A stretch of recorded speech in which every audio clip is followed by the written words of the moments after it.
Welcome to Tech World guys. Today I will show you how to save off timer in your higher AC. So at first just turn on your AC main switch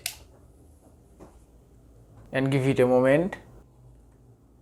Now just take your AC remote. Now you have to turn on your AC from your remote. So just press your power button from your remote.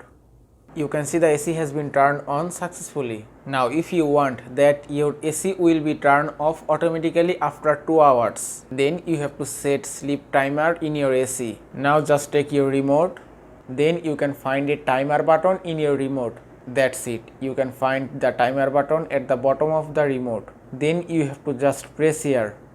Now from here you have to just select 2, that means 2 hours. Here you can see 0.5 hours, 1 hour, 1.5 hours, and that's it, 2 hours. You can change your hours by pressing this timer button. Now after select 2, you have to just press confirm or cancel button from your remote, and that's it. You can hear a sound, that means the timer has been set successfully. Now after 2 hours your AC will be turned off automatically, and on the remote you can see 2 hours, that means it's set successfully. Now you don't have to do anything, and that is how you can set timer and automatically turn off your higher AC. I hope this video was helpful. If it was, please give it a like and don't forget to subscribe.